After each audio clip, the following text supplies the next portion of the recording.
Well, hello there. It is good to see you again, and welcome back to Path to Abundant Living. I'm your host and moderator, Ryan Ruff. It is great to be back with you today, and as always, I'll be joined alongside Mr. Matt Nordman and Scott Morrison of Morrison Nordman Wealth Management, and we're going to be diving into, yes, another wealth management related discussion, but joining us on the podcast today is Miss Cindy Arledge.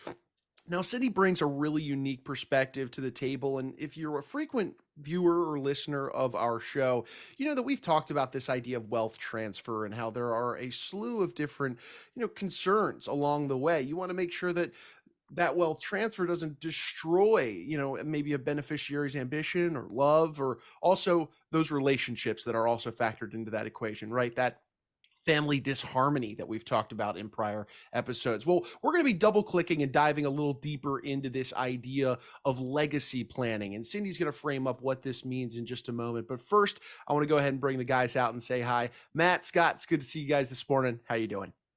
Morning, Ryan. How are you today? Good morning, Ryan. Good to see you again. Scott, always good to see you as well. You as well, Matt. Absolutely, guys. No, good to be back with you guys. Before we bring Cindy out here, I think it'd be helpful for the audience if you want to frame up for us just how you found Cindy Arledge in your world of wealth management, where it is that she came to be in your life, and just why you really felt that she'd be an asset here on the show today for our audience.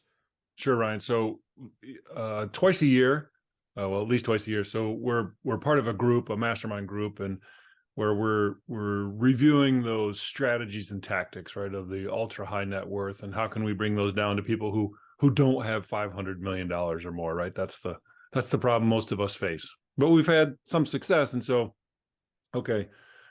So anyway, when we meet, Cindy came and talked, and she was talking. One of the things she talked about was, I want to make sure I get the title correct: the curse of inheritance. How to protect your family from being broke, bitter, and blaming you.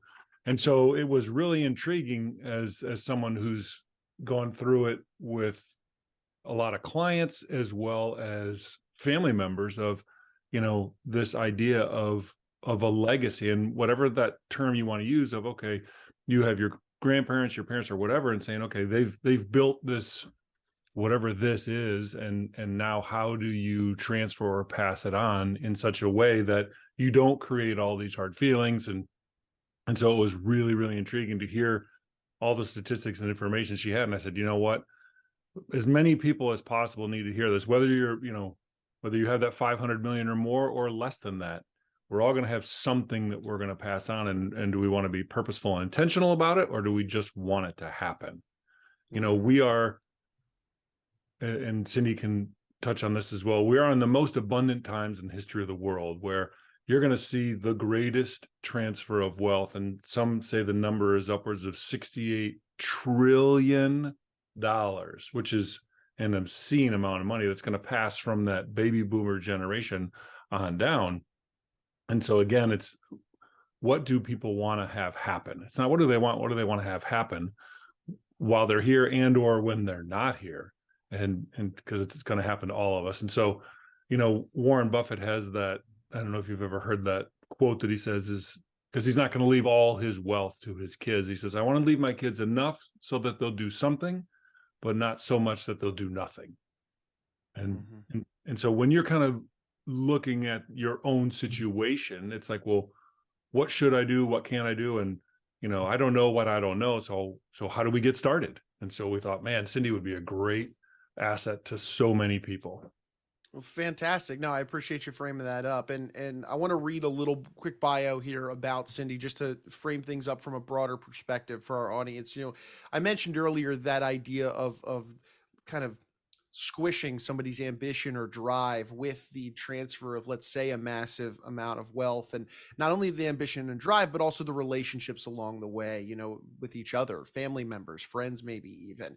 So with Cindy, motivated by the most painful experience of her life, losing her brother's relationship over a shared inheritance, Cindy developed this process to help business owners preserve family relationships through emotional and financial storms. And that's really the heart of what we're going to be getting into today. Cindy has coined this process called legacy planning. We're going to get into the depths of what legacy planning is, why business owners should really be considering it these days, and then of course how it can be leveraged overall to ensure that you, your heirs, the people around you, everybody comes out better for it on the other side and avoids that disharmony that can be so detrimental to family well-being. So with that, I want to welcome aboard Cindy Arledge. Cindy, thank you so much for carving some time out of your day, and welcome to Path to Abundant Living. Ryan, thank you for the invitation. And Matt, Scott, it's so great to be here with you today. We're Of course, very of excited course. to have you here today, Cindy. Hi, Cindy. Yeah, I'm actually hoping to pick up some key points for my own self. I mean, I'm the executor of my own family's trust and inheritance, and so even as a financial advisor, the things that I'm most interested in are the points that you're going to have about trying to keep the harmony within the family. Well, thank you, Scott. My intention is that not only will you pick things up, but of course your audience as well. And, Matt touched on something that to me is just such a critical piece. You don't know what you don't know. And so I think what you are doing here with this podcast and making it easy for, people to learn new things is really it's how we're going to change the future. So thank you for your podcast. Well, great. Well, let's get into it. So how does you particularly, how do you get into this legacy planning business, or just legacy planning in general? Well, Matt, it actually is, as an entrepreneur, I had to figure out a way to protect my family, because after my mom and dad passed away, Ryan mentioned it earlier, my mom and dad were broke as a joke when they got married, and they left a $10 million estate using the best technology, legal technology available to them at the time. And unfortunately, because we weren't prepared as a family, doesn't matter how good your legal documents are, they're only as good as the people that are there to use them. And so we didn't have $500 million, and I could look into the future. And I was with my mom and dad when they created their wealth. As an entrepreneur family, everybody's on board. I was working in the family business at the age of 13. And there's a waiting zone. When you end up owing the IRS, which we did $1.8 million, you end up having to wait for the IRS to approve your estate return. And it's in that waiting zone, or that waiting period, that I realized I was really confused about money. And we typically get our relationship about money through our family. And I realized, waiting to receive several $1 million worth of real estate, that my mom used money for love and my dad used money for power, and that I really wasn't even sure I wanted any of it. And so I set out to learn more about money and wealth transfer. And that's when I discovered the family office industry that we didn't qualify for. And really, I was also in this state called the dark night of the soul, that I asked God, what did I do to deserve this much pain? What do you want me to do differently? And what am I supposed to learn from this? So the mixing of the emotional trauma and then that waiting period allowed me to really create a new solution for families like ours that didn't qualify for the family office industry. So had you known about the family office prior to that, or once you were going through this, you're like, well, that would have been really helpful? Exactly. This is way back in 2005. And I had never even heard of the family office industry. But what's fascinating is that once I learned about it, I realized that I had been intuitively trying to get my dad to go to that direction, because it just makes sense that when your family has issues, if you don't deal with those issues while you're alive, they're just going to grow and fester. And until I went through it, though, I truly did not understand what was going to happen. I never could have imagined my favorite brother that used to take me to wrap houses. That's the thing we used to do back in the 70s, where we threw toilet paper on people's yards. Can you imagine? and I'd clean his apartment, and he'd take me to the movie. That relationship would be destroyed. I would never have anticipated that. As a sidebar, I may or may not know what you're referring to with toilet paper houses. will neither confirm nor deny. Cindy, I find what the mention of the virtual family office. Of course, if anybody's been to our website, they would notice that we're trying to make more of an emphasis on a virtual family office, just to meet that demand for the kind of families that you're referring to. So, what is it about this particular kind of business that you really enjoy the most? In the books that you've written, the themes that you've written, what is it you enjoy most about doing this? What I enjoy the most is empowering families to find people like you, Scott, because if the entrepreneur doesn't even know that the family office exists and they can't afford one, well, they can certainly look for advisors like you and create their own virtual family office. So along those lines, what's the part of your job you're like, okay, and dread maybe is too strong of a term, but you're like, if I didn't have to do that anymore and I could offload that, or nobody ever, what comes to mind? You know, what comes to mind, and this is a really tricky subject, is that when the ego gets involved. Because typically, I work with entrepreneurs and family business owners that are driven by, basically a unicorn, right? Nobody understands them. And to get the entrepreneur to be humble enough, because the skills that you need to build wealth are not the skills that you need to transfer wealth successfully. And so to allow that entrepreneur to be more humble and to be more conscious, that is the trickiest part of what I do. And so you've mastered that, correct? About how you can take those really, I don't want to say arrogant, but people who maybe need a little help. You have all the tools necessary. You could almost write a book on that, I'm guessing, too. I do. And you know what? I like to have fun. So we actually, and I'll just share one of the techniques I use. I bring Legos, one of the little small Lego units. And I usually work with the founders first before we introduce legacy planning to the family. And so I give them the instruction book, I give them the Legos, and then I just watch them put the piece together. And it's so much fun to watch. Typically the wife will pull out the instruction book and the entrepreneur's like, I don't need that. And he starts trying to put the Legos together and it's just not working out. And then he has to go back and then she starts reading the book, of how to put it together. And it's so much fun to witness the transformation. And then afterwards, we debrief the exercise. And I said, your will is like the instruction book to your estate plan. And I felt bad because one of the last ones I did, the piece was missing a piece. So even though they had the instructions and they were putting it together, there was like a missing piece. And it was like, but it was brilliant, right? Because even with our best planning, even with the things that we can do in advance, sometimes there's a missing piece. So just making this fun. Well, again, in that same vein, Cindy, then who would be the ideal client? Because it sounds like you have fun with somebody that's a bit of a challenge as well. I mean, they're not not coming to you, all smiles and giggles, ready to do this. Well, what I've found is I've discovered like 22 conditions that can affect a family's ability to transfer wealth successfully.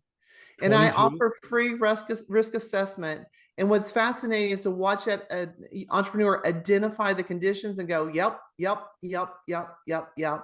And they typically want to leave an empire for their family. And they recognize the gap between where they are now and where they want to be. And they recognize that to get there, they're going to have to do something different.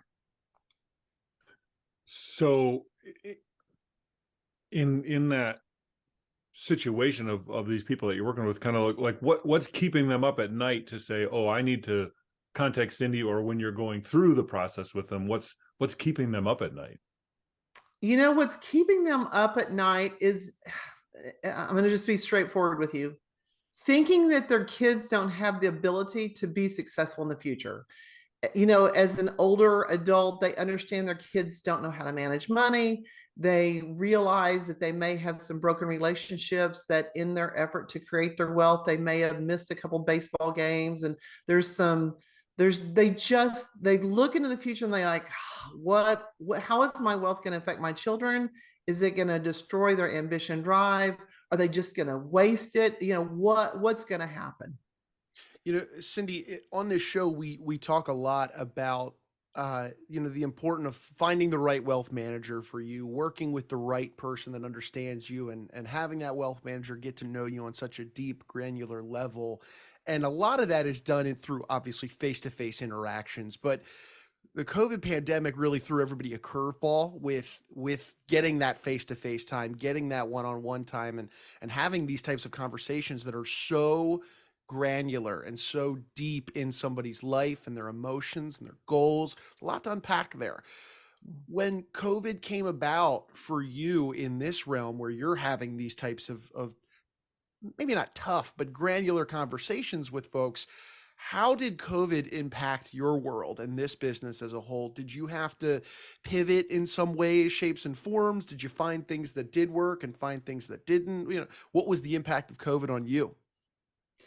Well, actually, for me, I feel like COVID's been a blessing because I had, right before COVID started, I had opened up a business called North Texas Family Enterprise Center. And I had my rooms reserved, and I was going to help 40 families in the North Dallas area. And then COVID happened. And of course, all of that went away. Well, now I'm worldwide, Ryan. I help clients all over the globe. So thanks to Zoom and other, platforms that allow us to really deeply connect with each other. And then also, I think it's my process, because my process is driven by questions. Instead of me trying to tell people what to do, I ask them questions and then, guide them to the answers. So it sounds very familiar to our discovery process that we have here.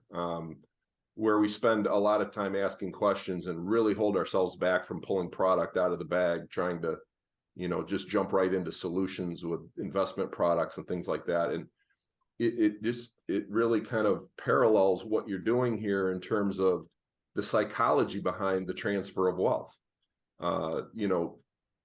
Conversations with family members about things that are beyond the wealth and more about their own personal being. How do you enter into those conversations? Do the folks that you meet with expect that? I'm not sure what the folks that meet me expect, because I am who I am wherever I go. And I typically get my clients through referrals and, presentations that I make. And so as far as what their expectations are, I don't think that they can expect what happens, because they've never been exposed to anything like that. And it goes back to how we started this conversation. You don't know what you don't know. And, you asked me what keeps people up at night. The other piece of this is that oftentimes I'm working with entrepreneurs that worked for a really long time and created a lot of wealth, and yet they're still not as happy as they'd like to be. And so my process is starting with the founders, and I get the founders in we lay the foundation before we ever invite the family into a first family meeting. And in that process is where I feel like my clients are more surprised than anything, because it's in that process that I help them identify the things that lead to a significant life for them, and that they can not have regret at the end of their life. And so I think that's their biggest surprise, is that they end up living the life of their dreams that they could never even have dreamed of, thinking that it was about transferring wealth to their children. So along those lines, and maybe this is a little too granular, but in our conversations with clients and we start talking about this and the transfer, have you experienced where some family members where those founders will be like, if you were to ask them that question, like, who's the potential when going through the process, who's the potential that could be the one who causes the bitterness or the issues in the family? Have you experienced that, where when we ask that question, we've said, yeah, this son, this daughter, this in-law is potentially the issue, and then how do you address that? So you're exactly right. We do what we call a SWOT analysis, where we ask them, what are your, what are the threats? What are the weaknesses? What are the strengths? What are the opportunities? And they all know. They all know which one Right? it is. And so, and there are times that not every family member will participate in the process. I mean, there are some family members, some relationships that at the moment are just so broken, you can't even get that person to the table. And so what we do is we start the process without them, and we work with the people that are willing to come into the room. The interesting thing about legacy planning, it's not about making anybody right or wrong. It's just about really getting in touch with what's real, starting with where you are. And then the second piece that I do with families is have them describe where they want to be. And so when we're on a clear path and we know where we want to go, it's about inviting other people to join us instead of forcing them to. One other thing along those lines. So when you have that, have you had resistance from some founders of, well, I don't want my kids to know what the number is? And I'm sure you then have ways to say, well, they don't have to know the number, but it's more about what do you want to have happen? Is that a fair way to say it? Absolutely. That's absolutely correct. It's not about the number. One of the things that I work with my clients is get them to identify a purpose for their wealth. And then when we we invite the family, it's not, and when I say a family meeting, it's just like a family wouldn't come to you for financial advice and be one and done. This is a lifelong process, right? And Correct. oftentimes where you think you're going to go, you have to pivot in the middle because things change. And I can give you a perfect example of our family. We recently went through, when my parents passed away, they left the grandkids as part owners of 4 commercial real estate pieces of property. So for 17 years, I've been the manager and co-owner of real estate with my girls. And last year I realized I've been doing this for 17 years. They were in their early 20s. They're in their 40s now. It's time for me to turn it over to them. And when I offered them the opportunity to take over the real estate, they didn't want it. Oh. And so isn't that great to know now, right? Because my entire estate plan is built around the third generation, continuing to run this real estate investment program.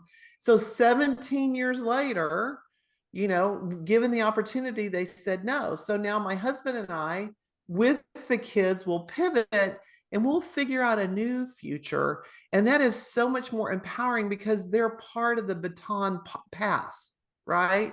Yeah. They get to have input on what does this look like going forward.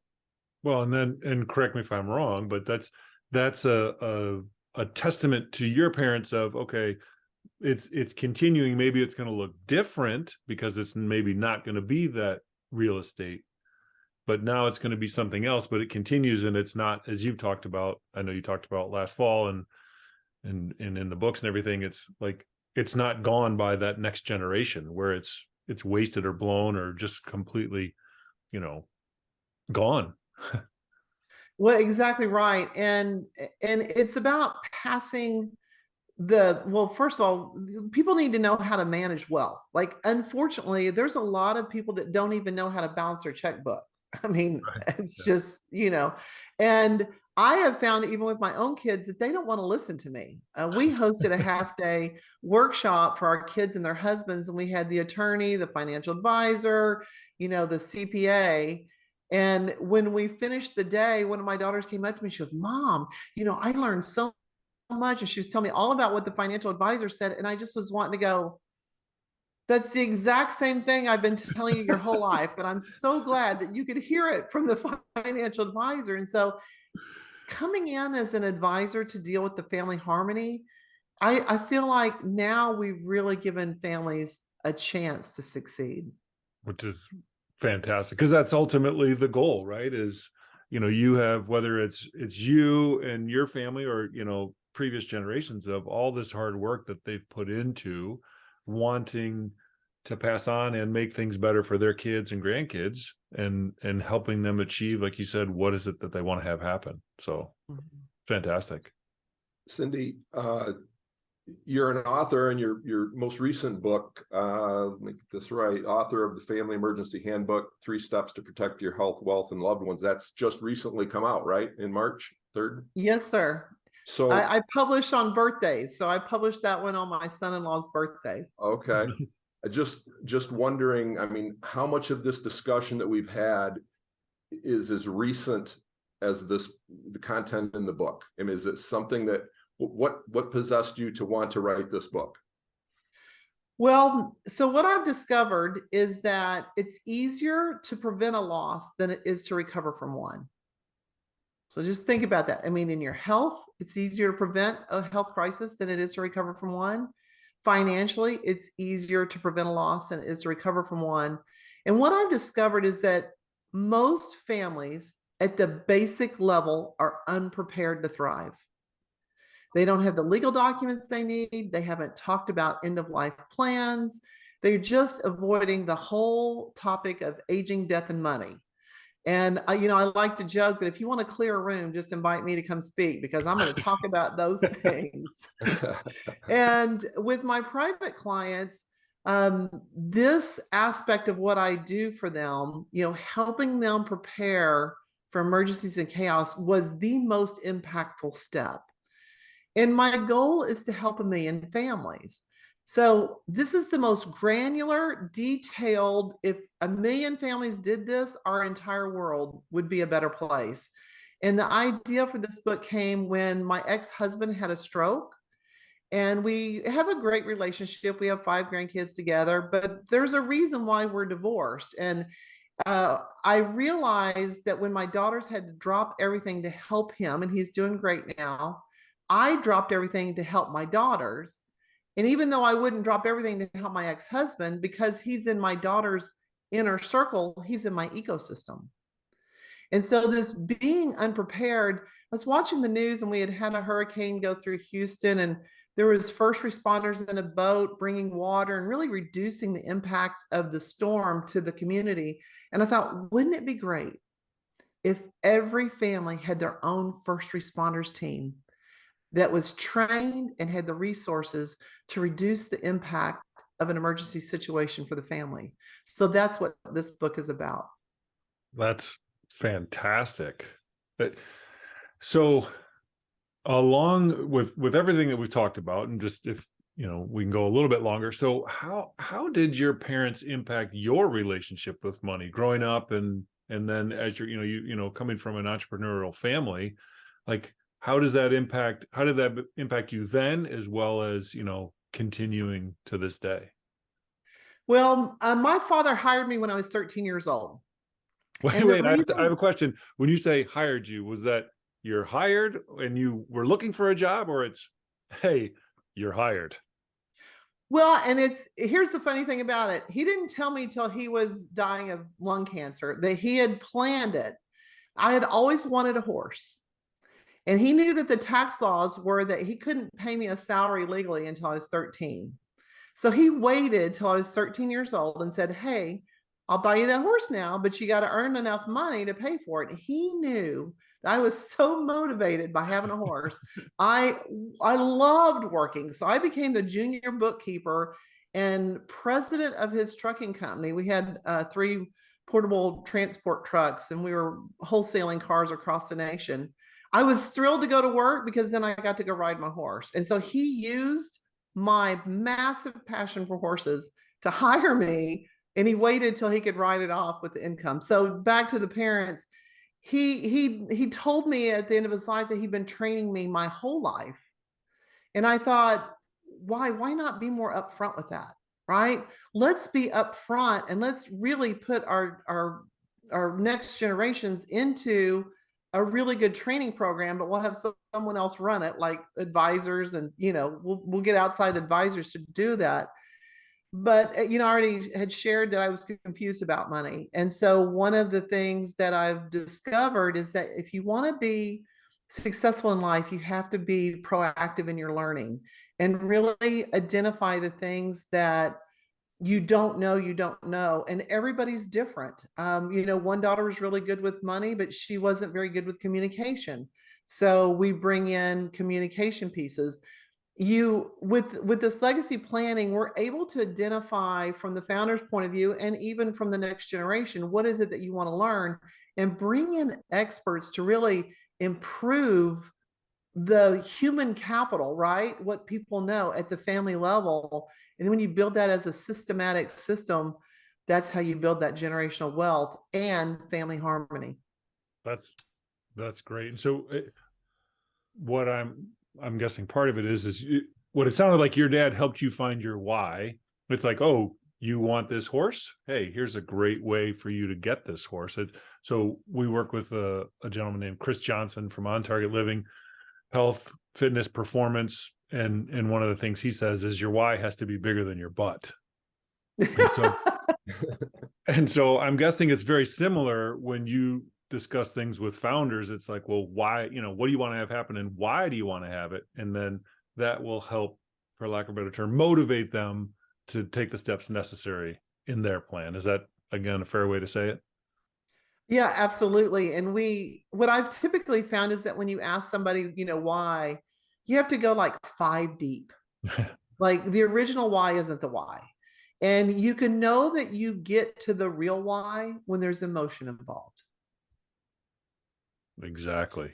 Yeah, no, this has been great. Cindy, I really appreciate the dialogue today. A lot on the table that we've left for our audience. And as we're kind of getting close to the end of our time together, I want to circle back to this legacy planning process, which is really at the bottom line of everything that we've talked about today. And for anybody out there that this is really hitting home, it's resonating with them, it's all about where to begin, right? And taking that first step can be some of the most daunting and challenging part of any process. So when it comes to this idea of legacy planning and the process involved, what is the first step? Where does somebody begin to start carving out that path towards, like you had mentioned, where they are now and where they want to go? Well, for me, the first step is for them to identify what are the risks, to stop being, avoiding what the truth is, right? And to really understand what those risks are. So I provide a free risk audit. Matt and Scott, they can have it and use it with their clients, because once you know where the risk is, then we'll go and figure out where do you want to be from here. So if you had, which I know there's probably a ton, but if you had one piece of advice to share with people for the show today, what would it be? Don't wait. Stop waiting. Procrastination is just really fear getting in the way. And to stop waiting. Now is the time. Okay. And Cindy, obviously we've discussed your book, and it's available as well as your other books on Amazon. You're the CEO and founder of the Legacy Family Revolution. Can they contact you through that? Well, here's an even better way. Just meet cindyarledge.com, and people can schedule a 30-minute no obligation call with me, and we'll have a discussion. Perfect. That's great. I want one more question. I mean, maybe just as briefly as possible, kind of like what's the impact that people will like, they talk with you, they meet with you, and you kind of go through this, what's that impact that you've seen? Thinking bigger, thinking for 100 years into the future instead of just trying to get through the day. Okay. This is great. Cindy, I appreciate the conversation. As Scott mentioned at the beginning, he was excited to just have considerations for his own well-being, being the executor that is of his trust and financial world. And I'm walking away with some considerations of my own as well. So look, I really appreciate you and your time today and sharing your expertise with us, and looking forward to maybe having you back on the show down the road. I would love that. Thank you so much. Alrighty, well, Cindy Arledge, really appreciate her and her time being a part of the show today. Guys, a lot of great value there on the table from Cindy with regard to legacy planning, a lot of considerations for our business owner audience out there. What were some of your big takeaways? Scott, I'll start with you. Well, I think one of the things that I took away from it was, again, just the family dynamics and the psychology behind the planning. It made me feel really good about the discovery process that we put into place and how much we try to get to the sources of some of the motivation behind the wealth, and what people really want from their wealth as opposed to what they can buy, and that when you start injecting all the different family members, you're going to come from a lot of different directions, and this just really puts it in the, again, it's just really reinforces for me why we go through that discovery meeting. No, that's great. It's not about the number at the end of the day. It's Yeah. about so much more, and she really painted that broad picture for us. Matt, what was your key takeaway here today? So obviously there was a ton of great things that she said, but when you kind of look at it, it's with the family dynamics.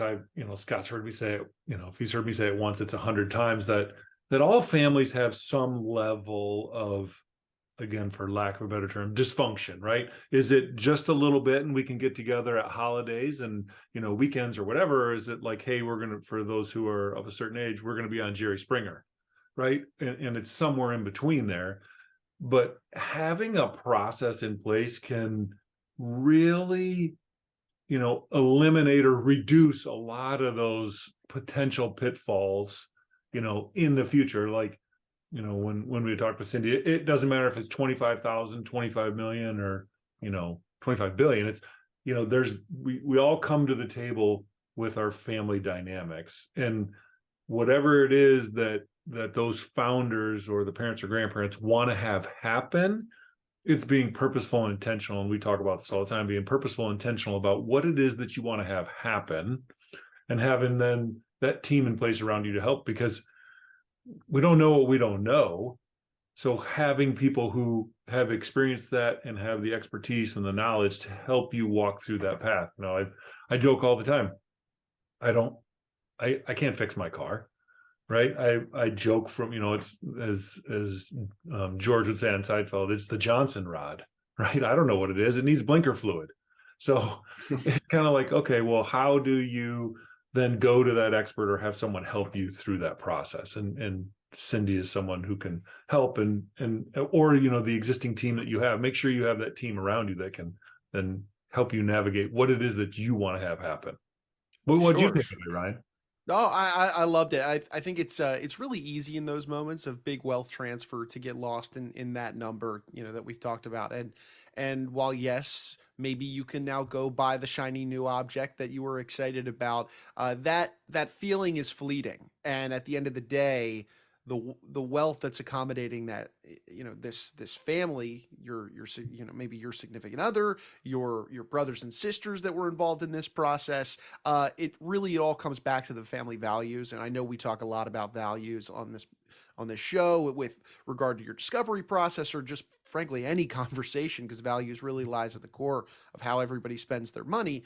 But I just love that this idea of legacy planning that Cindy brought to the table focuses primarily on what the wealth can truly do for you, for your brothers and sisters, for the family unit as a whole, and truly leave a footprint, more so than just getting bogged down in the moment of the transfer and what it does to the immediate lives of the people involved. What can it do on a grander scale? So that was a really a neat takeaway for me, and I know it was nice because it was a central common theme that we've been talking about a lot on this show. So just goes to show that, Cindy was a great guest for us today. But guys, with regard to all this conversation today, though, this idea of legacy planning, it's not too far off from a lot of the conversations that you start with your clients in the wealth management process, the discovery process. For anybody out there in the audience today, maybe it's via you they'd like to talk to Cindy, or maybe they'd just like to sit down and talk with you guys to open up a number of dialogues on any wealth management topic. What's the best way they can get in touch with you? Traditional way, pick up the phone, 517-333-7967, or go to our website, morrisonnordman.com, and click on the link to set up a get to know you call, and we can start that process. Like Cindy said, take that first step, and don't wait, because we don't know what we don't know what today's going to bring, let alone tomorrow. And we all know that, okay, what do we want to have happen? And it's not, if you keep doing what you've always done, you always get what you always got. So if you want something different, take that first step. Yeah, love I would that. I would add only that if you visit the website in the spirit of what this episode was about, Cindy referenced the virtual family or the family office. Take a peek at our virtual family office segment on the website to get a better idea of what we're all referring to. Perfect. Perfect. Well, thank you, gentlemen. I appreciate you. Looking forward to being back on the next one. And I know we may have another great guest with us at that time. So thanks again. And I'll see you soon. Thanks, Ryan. Have a great day. Thanks, Ryan. Alrighty, folks. And hey, look, we want to take one final moment and say thank you to those of you joining us here on the show today. If you did take away anything, a shred of value from today's conversation, I know there was a lot left on the table from Cindy and the guys. Go ahead and subscribe then to this show on whichever platform you checked us out on today. That way you never miss out on a future episode where we dive into these wealth management related topics and truly put you on that path to an abundant living, with providing strategies, solutions, real value at the end of the day through our conversations. For Scott, for Matt, and of course Cindy, I want to say thank you once more. I'm Ryan. We're going to say so long, and we appreciate you stopping by and being with us on Path to Abundant Living.